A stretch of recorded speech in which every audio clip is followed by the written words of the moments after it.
buenas a todos un día más y bienvenidos a Cloud Maturity Journey, una serie de podcasts de Making Science. Mi nombre es Jaime Esbiat, soy ingeniero de ciberseguridad aquí en Making Science y en el episodio de hoy hablaremos de los desafíos a los que se enfrentan las empresas cuando empiezan en el mundo de la ciberseguridad.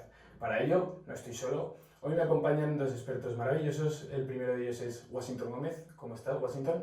Bueno, muchas gracias por la invitación y bueno, me siento la verdad muy cómodo aquí compartiendo con amigos este espacio para difundir la ciberseguridad, así que bueno, de nuevo muchas gracias por la invitación. Es un placer tenerte con nosotros. Tú eres CISO de Global Exchange. Correcto, sí. Desde noviembre del año pasado formo parte de lo que es Global Exchange, una empresa dedicada al cambio de monedas que está en más de 25 países. Y que bueno, como sabréis, el desafío de la ciberseguridad es bastante grande en empresas distribuidas que están en distintas realidades, con distintos niveles de riesgo y desde el año pasado han confiado en mí para llevar adelante todo lo que es la ciberseguridad de la empresa. Y por otro lado tenemos a Miguel López, CTO de Making Science. Un placer como siempre estar aquí con grandes profesionales, grandes personas y siempre aprendiendo. Bueno, pues si queréis comenzamos con la primera pregunta. Entonces va para ti, Washington. ¿Cuáles son los principales desafíos que enfrentan las organizaciones hoy en día cuando hablamos de ciberseguridad?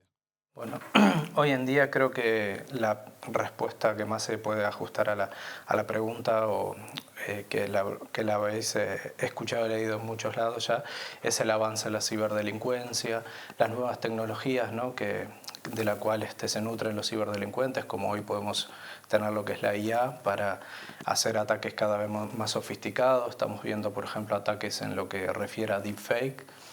Pero bueno, creo que bajando un poco más a la realidad de las organizaciones, saliendo un poco de este tipo de respuesta más protocolar, creo que hoy es el principal desafío de las organizaciones, pasa por las personas. Y cuando digo personas, capaz que muchos estaréis pensando en ataques de phishing, ataques de fraude SEO. Bueno, en realidad no me refiero a las personas en ese aspecto, sino al talento. ¿Qué quiero decir con esto? Que hoy en día el desafío más importante que tienen las organizaciones es coger y poder conseguir personas de ciberseguridad formadas y poder incorporarlas a las organizaciones, ¿no? Hoy tenemos una competencia muy feroz por el talento, principalmente en ciberseguridad.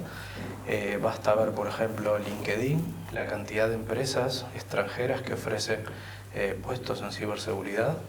Y también tenemos muchas consultoras pidiendo continuamente perfiles de ciberseguridad, ¿no? para sus clientes.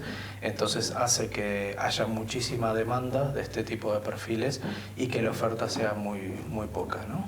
Creo que los que trabajamos en ciberseguridad tenemos algún amigo conocido o ex compañero de trabajo que hoy está trabajando remoto para alguna empresa que no está aquí, por ejemplo, en España, o que incluso han decidido emigrar, irse a países como Suiza, Alemania, ¿no? que también tienen los mismos problemas que aquí en España en cuanto a demandar muchos perfiles en ciberseguridad y no poder cubrir esa demanda, ¿no?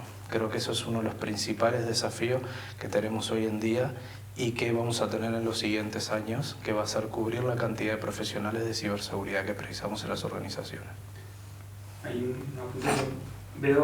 ¿Qué opinas de los fast track, ¿no? Estas agencias que dicen, no, curso rápido y en 3 meses vas a tener un trabajo de $50.000 y vas a ser un ingeniero de ciberseguridad? Al final yo creo que muchas veces se está diciendo que hay mucha demanda ahí, cosa que estoy de acuerdo, pero se está simplificando el ámbito y el alcance de la ciberseguridad, porque la ciberseguridad no es no sé cómo aprender a utilizar una herramienta concreta o algo, sino abarca muchísimos campos, abarca muchísimas tecnologías, muchísimo conocimiento. Entonces, no sé, yo tengo mis dudas de esos academies, fast track, donde te ponen en un laboratorio, haces 3 capturas de flag, un 2XQL injection y ya te dicen, eres un ingeniero de ciberseguridad, ¿no? Sí, eso, hay una tendencia, ¿no? Creo que motivada un poco por esto, por la alta demanda de muchas empresas que están vendiendo bootcamps intensivos de ciberseguridad, ¿no? Que en 6 meses sales preparado. Y realmente por mi experiencia creo que trabajar en ciberseguridad es más un proceso, ¿no? O sea, uno tiene que tener unos conocimientos de base, ya sea relaciones exacto del mundo IT o a veces algunas posiciones, por ejemplo, más enfocadas a DevSecOps. Es importante que esos perfiles tengan un background en desarrollo. Entonces, solo enseñar lo que hoy se utiliza en ciberseguridad, las herramientas que hoy están de moda, es una forma que esos perfiles puedan hoy conocer lo que se utiliza, pero después no van a poder o va a ser muy difícil que puedan evolucionar, ¿no? O sea, ¿qué quiero decir con esto? Es como que uno hoy aprende a utilizar una herramienta, pero aprende cómo se utiliza esa herramienta hoy, pero al momento de evolucionar, de que cambia la herramienta, que te cambia el contexto, cambia la infraestructura de la empresa, estás un poco limitado que lo único que has aprendido es usar esa herramienta con las prestaciones que esa herramienta da, ¿no? Entonces, para mí los perfiles, justamente hoy la palabra que utilizamos son perfiles de ciberseguridad formados, viene un poco por ahí, ¿no? O sea, para mí perfiles formados quiere decir que la persona tiene cierta trayectoria, que a veces puede venir del área de IT, que ha empezado a incursionar en ciberseguridad, pero ya tiene un background de lo que son sistemas, base de datos, redes, Pero yo creo que el cine ha hecho mucho daño. Yo le pregunto a los chicos cuando vienen en las plazas y le digo, ¿tú en qué quieres trabajar? No, yo quiero trabajar en ciberseguridad. ¿Qué es para ti ciberseguridad? Y no, yo quiero hackear webs y entrar, y se queda en un campo muy pequeño de lo que es realmente la ciberseguridad. Y por ejemplo, puedo decir que cuando más he aprendido de ciberseguridad y seguridad es recibiendo ataques. Yo siempre he sido un chico más de infraestructuras y demás, y al final aprendías de seguridad porque te hacían ataques, tenías que ver cómo protegerlo, y es un conocimiento más que en el ataque, es más en la defensa. Pero tú ahora hablas con unos chavales nuevos y lo que ven es escaneo de puertos, pero muchas veces te preguntan, ¿pero qué estás haciendo? Ah, si estoy lanzando un escaneo de puertos. Sí, pero ¿tú entiendes lo que pone en ese comando? Bueno, me dijeron en la academia que había que hacer eso. Ah, vale. Es un poco lo que veníamos diciendo, que es inquietud, un tipo de perfil que le gusta entender, curioso y muy transversal, porque al final la ciberseguridad es, yo creo que de los sectores más amplios. Pero bueno, al final, y lo vemos que mucha gente que se dedica al final de la ciberseguridad cae ahí rebotado, porque el administrador de sistemas o programador con inquietudes y... Bueno, complicado. Exacto. Sí, es verdad que de puertas para afuera, ¿no? De puertas para afuera, todo el mundo piensa que una persona que trabaja en ciberseguridad es un hacker, ¿no? Un tipo que se ve en las películas, que llega el tío, saca el ordenador y se ve la pantalla ahí con comandos y un terminal de color verde, ¿no? Y al final hay mucho más, y es verdad que se aprende mucho más cuando tú tienes que defenderte, porque aprendes por dónde te están entrando y qué es lo que tienes que defender.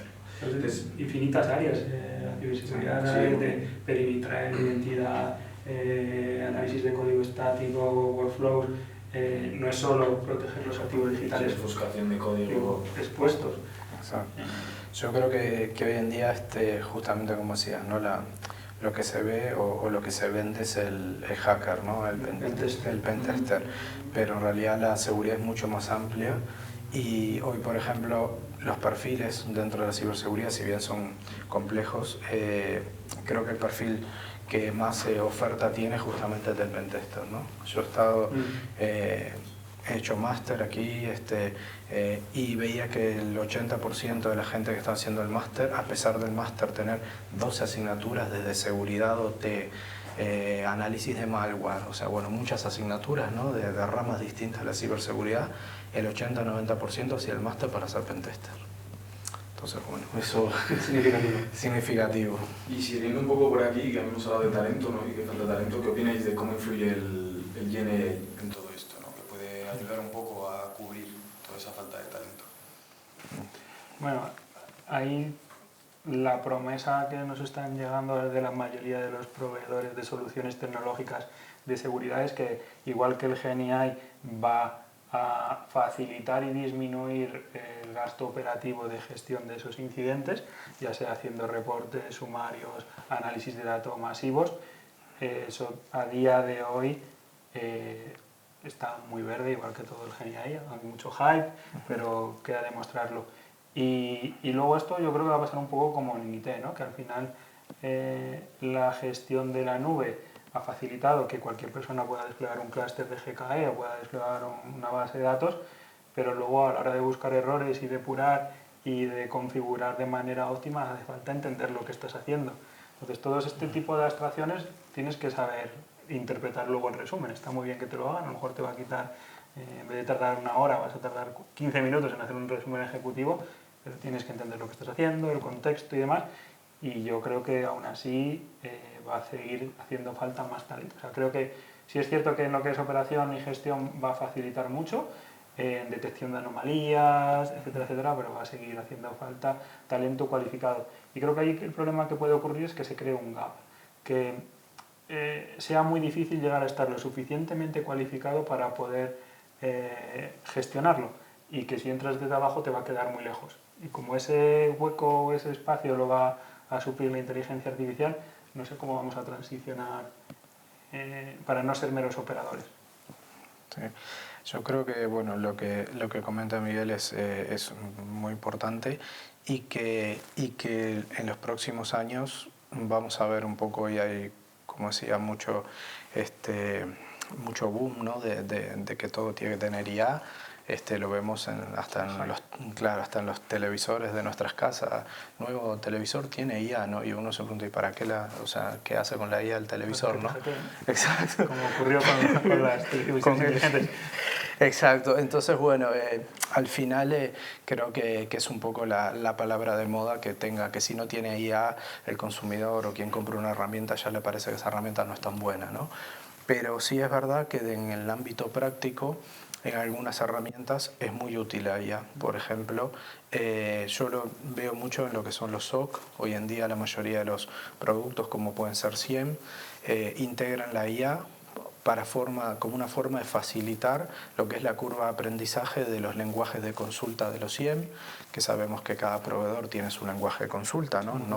Exacto, el modelo de datos. Entonces, creo que en ese aspecto sí, porque la curva de aprendizaje de una persona, incluso a nivel de lo que decíamos hoy, ¿no? Conseguir personas formadas.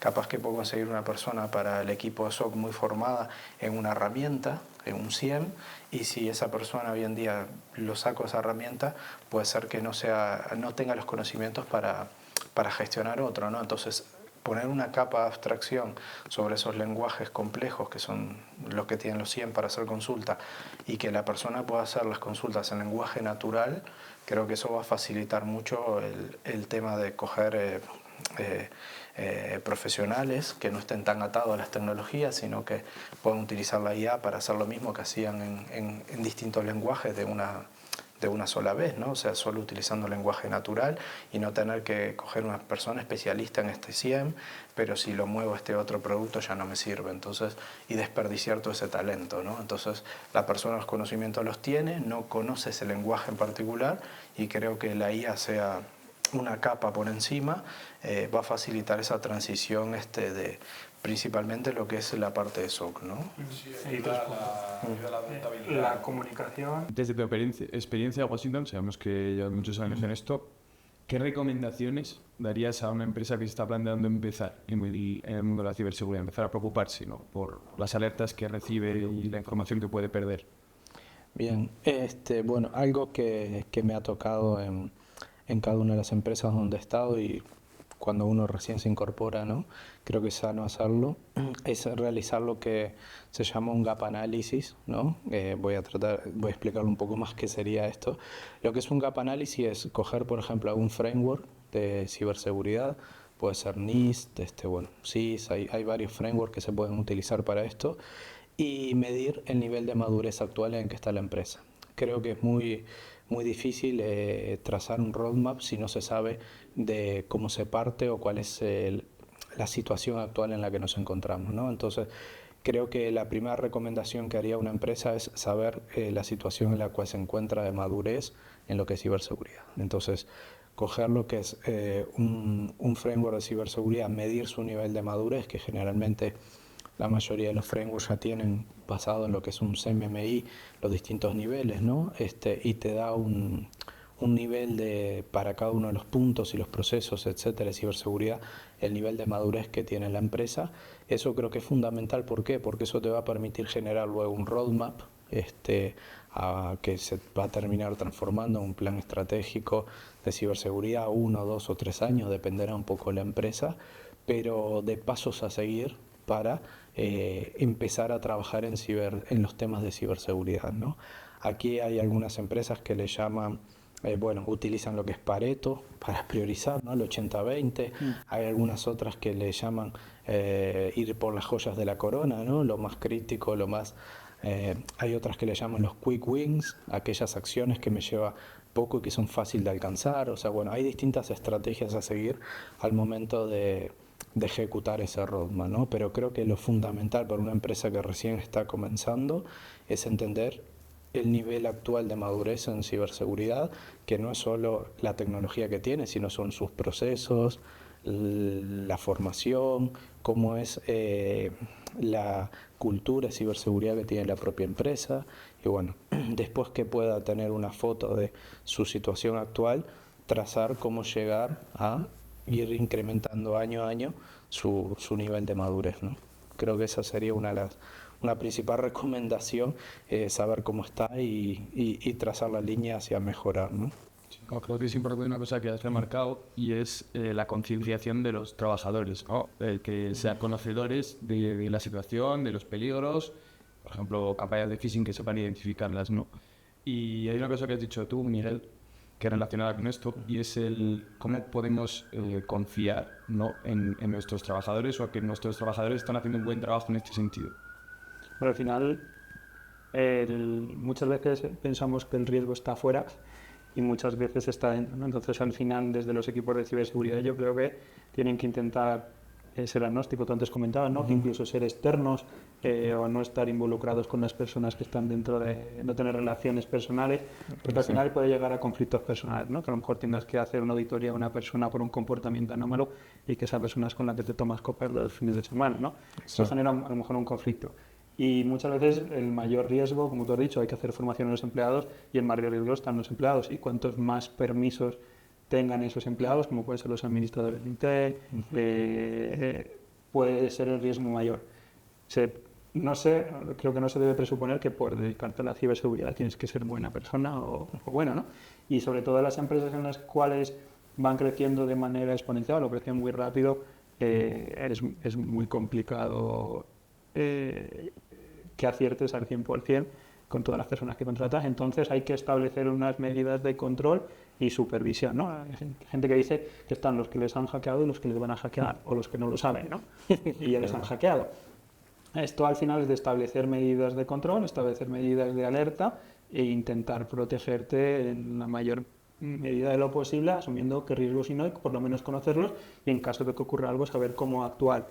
Siempre se dice que no existe la seguridad 100%, en eso estamos de acuerdo, y que siempre van a encontrar algún sitio por el que entrar y demás, pero sí es cierto que cuanto más difícil lo pongas, antes lo detectes y antes pongas medidas de remediación o de recuperación, pues tu plan estratégico será mejor.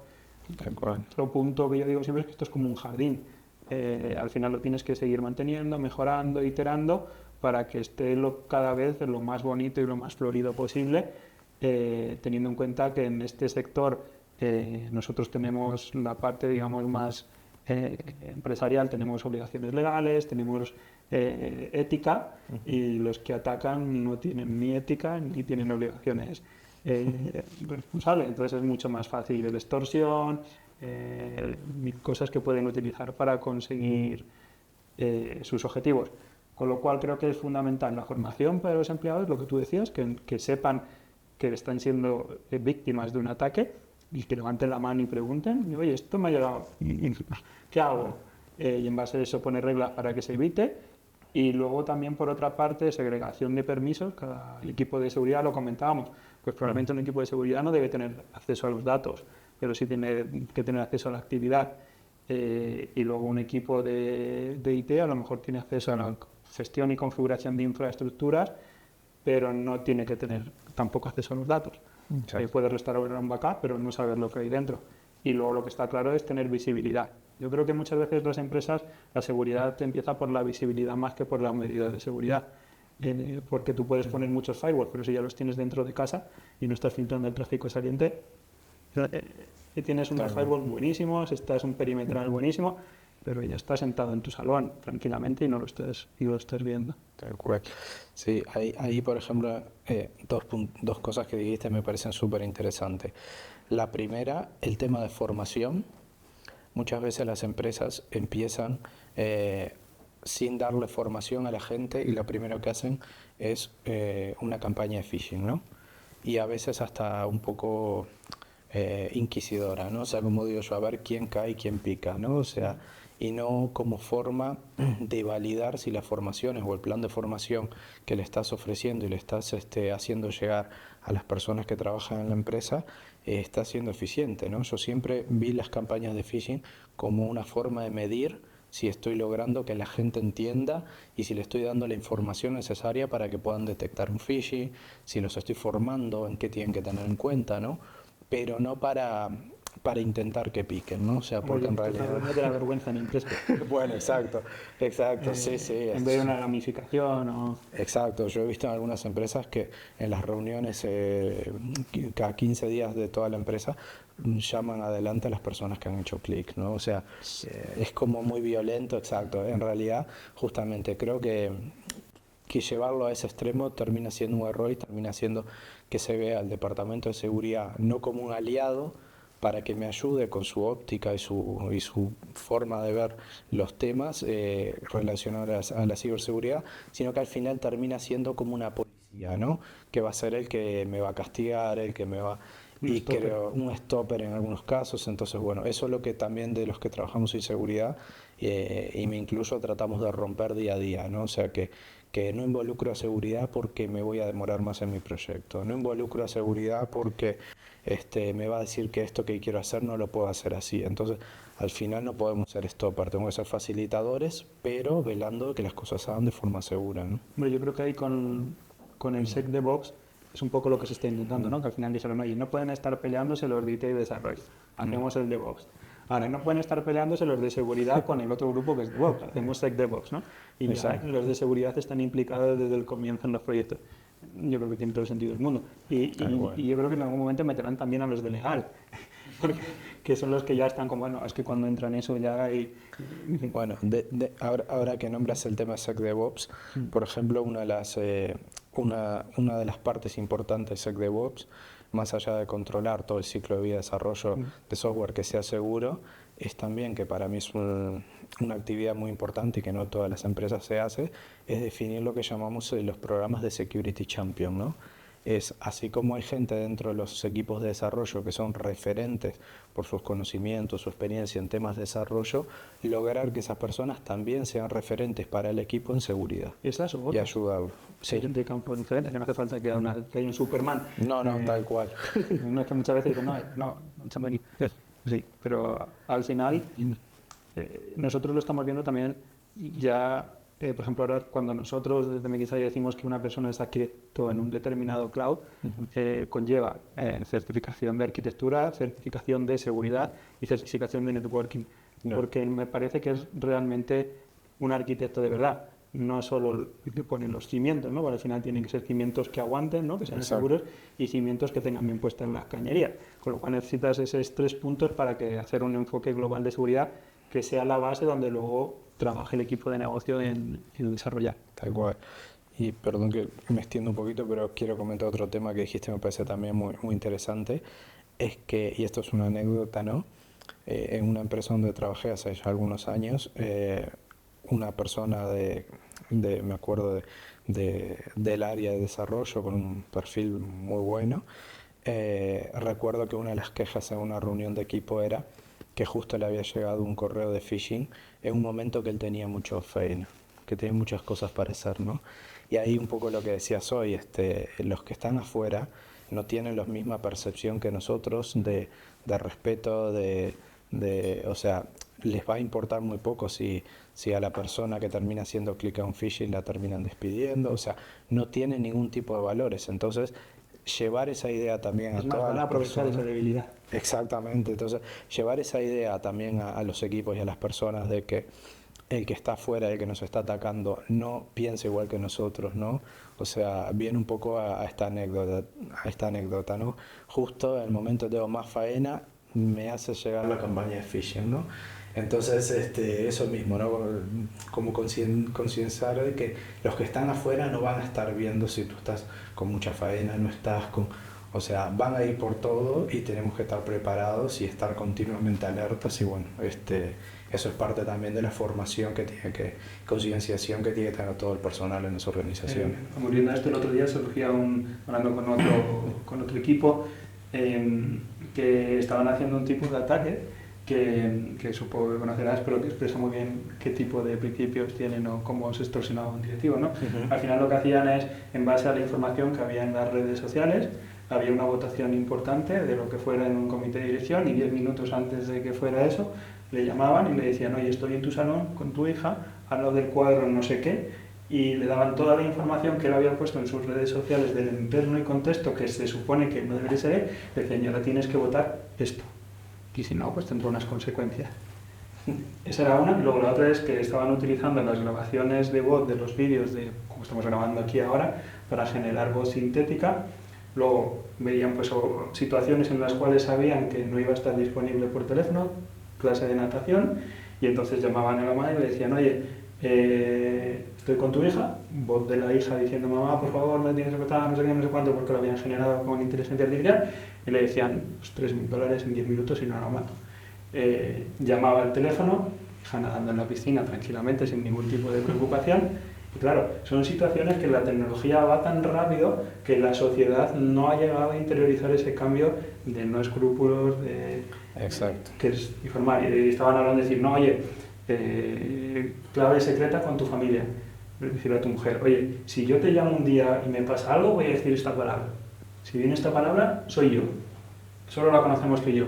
Si no viene, es un fake. Eso es lo mismo, muchas empresas de criptomonedas en tus correos electrónicos te añaden una palabra que tú decides, con lo cual sabes si el origen es válido. Bueno, al final es un poco lo que estábamos diciendo, que los delincuentes no les da igual que tú pierdas el trabajo, que tú entres en depresión, que... Sí, tal bueno, cual. esa es otra rama de hecho de la ciberseguridad, que es la ingeniería social, que es pues eso, basarse en todo lo que ves en las redes sociales y utilizarlo en tu contra. Ahí Whitney decía que era mucho más sencillo que aprender tecnología. Sí. De hecho, hay muchos famosos, ¿eh? No necesitas saber nada, lo buscas y lo metes en un correo y ya Sí, está. tiene un libro muy interesante que decía cómo convenció a un directivo muy grande y lo hizo en el coche delante de él, llamando a la secretaria y contándole 4 cosas hasta que al final le envió al secretario unos planos de un prototipo nuevo. Al final es lo que decimos, que te gastas un montón de dinero en tecnología, en cosas, y no formas a la gente, volvemos a lo mismo, es lo más débil, es más fácil de atacar. Tal cual, sí.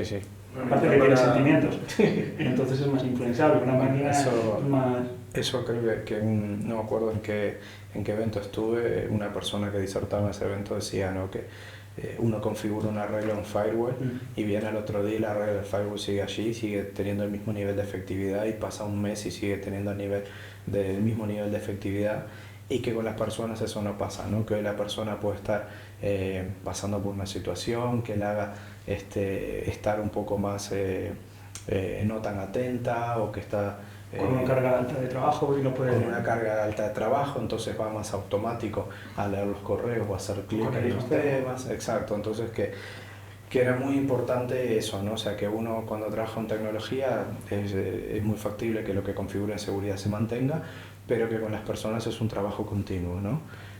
Hay incluso algunas empresas que si la persona está un día que realmente no se siente capaz de estar en todas sus cualidades para poder hacer su trabajo, hasta le recomiendan que mejor se quede en su casa, ¿no?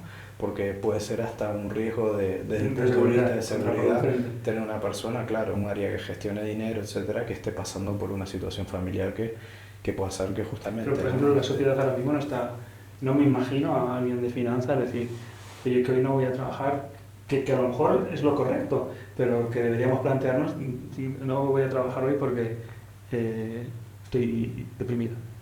Bueno, es un tema de ahora, ¿no? La salud mental. Bueno, y ya para acabar, dar un cierre y una conclusión, ¿qué consejos daríais a los profesionales que están planteándose dedicarse a la ciberseguridad?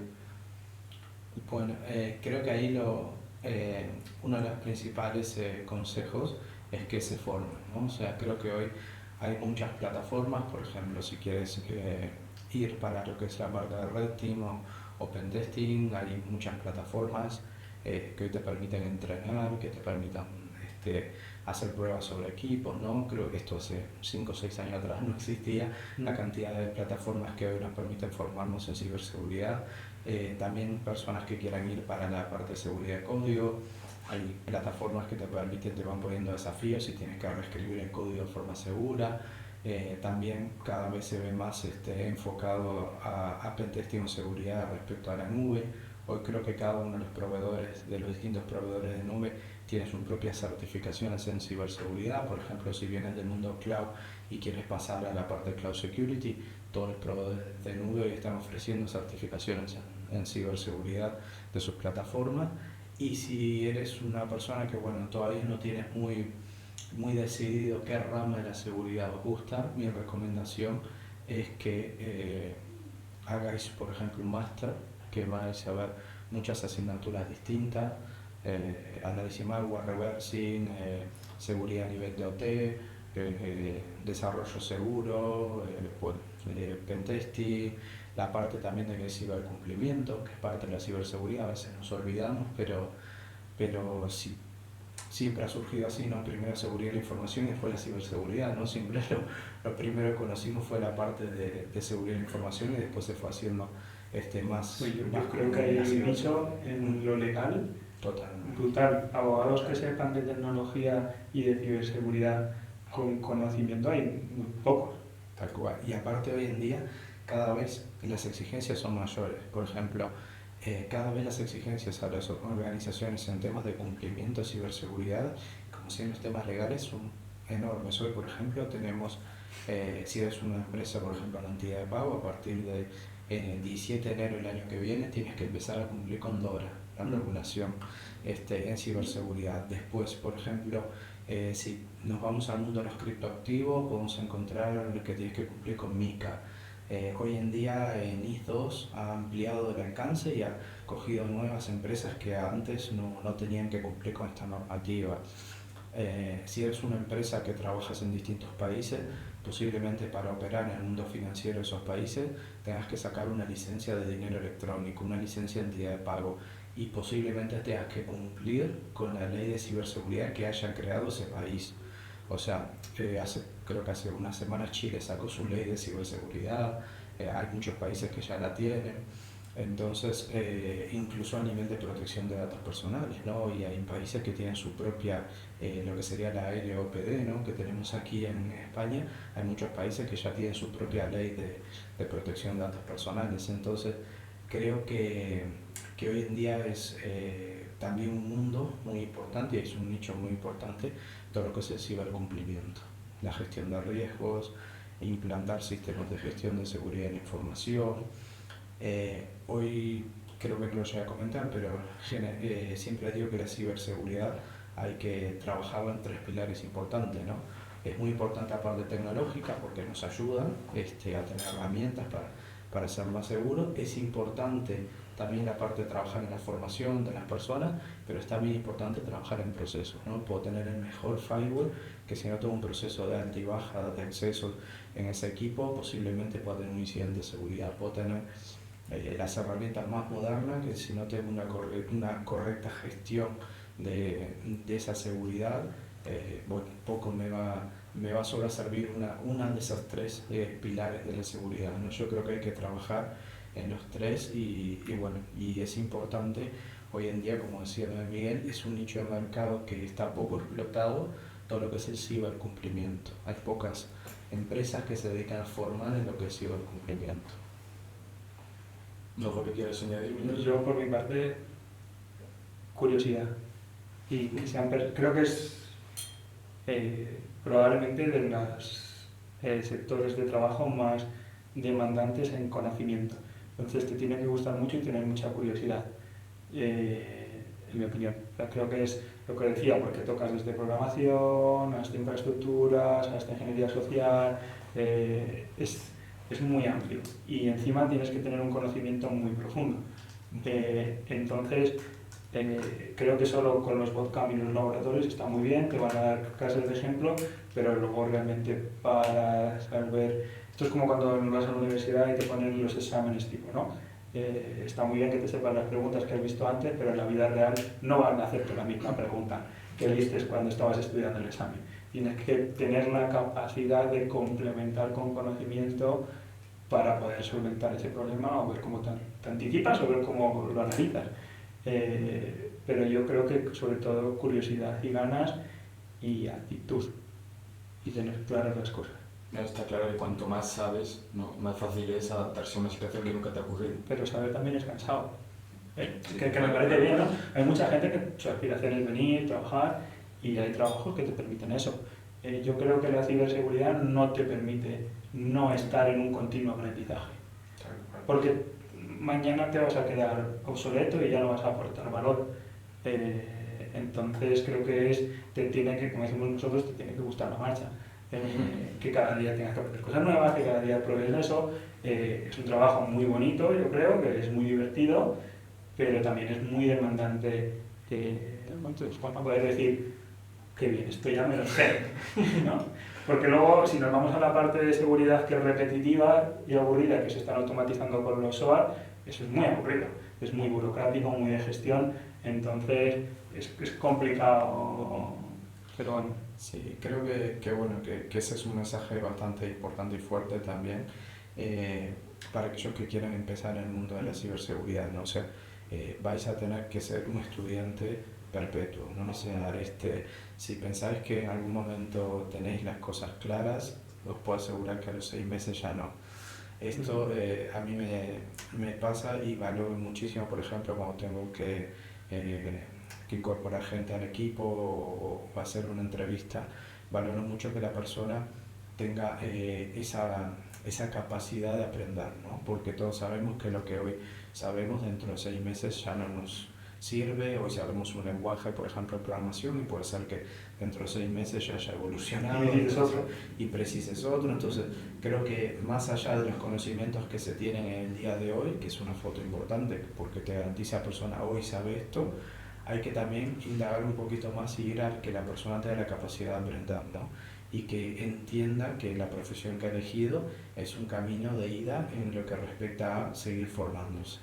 Que otras profesiones, como dice Miguel, podrán tener esa libertad de hoy me formé y después no es necesario seguir formándome. Creo que en los tiempos que corren cada vez son menos profesiones que pueden darse ese lujo, pero bueno, en lo que es ciberseguridad es verdad que es un poco de tu aprendimiento. Sí, de decir, oye, esto como lo ha hecho, no sé qué, hasta lo voy a resolver, voy a seguir, un poco de no sé cómo decirlo, constancia de que no desistir Creo que es curiosidad profesional, ¿no? O sea, que saber cómo se hizo, cómo funciona por detrás, ¿no? Creo que eso hay una gran diferencia entre el que opera las cosas y el que sabe cómo funcionan las cosas, ¿no? O sea, uno puede operar algo, pero realmente por detrás no sabe ni qué pasa, y creo que tiene curiosidad, el que le gusta, y bueno, estos perfiles justamente de ciberseguridad son perfiles que se ajustan más a eso, ¿no?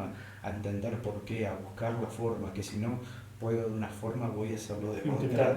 Exacto, a no ser conformista. El protocolo a nivel de paquetes para ver si puedes ampliar el tamaño de la cabecera para inyectar un pilón. Exacto, tal cual, o sea, buscar la forma y estudiar y planteárselo como un desafío, eso, ¿no? O sea, yo voy a lograrlo aunque me tire estudiando porque sé que algo por algún lado, No, hay mucha gente que les gana la vida con la búsqueda de bugs, y pagan dinero, es muy interesante.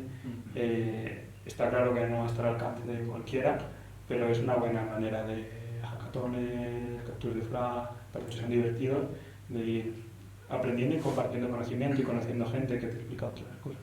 Tal cual, sí. Me gustó mucho esto que has dicho, porque el otro día me acuerdo trabajando, eso quiere decir que algo estamos haciendo bien. Uno de los compañeros decía, yo ayer quería como acabar rápido y a lo que me doy cuenta llevaba ahí 11 horas, porque me piqué con una cosa y no había manera de soltarla. Y estuve ahí hasta que lo conseguí, ¿no? Y nada, bueno, pues muchísimas gracias a los dos por estar aquí con nosotros y bueno, pues esto ha sido todo.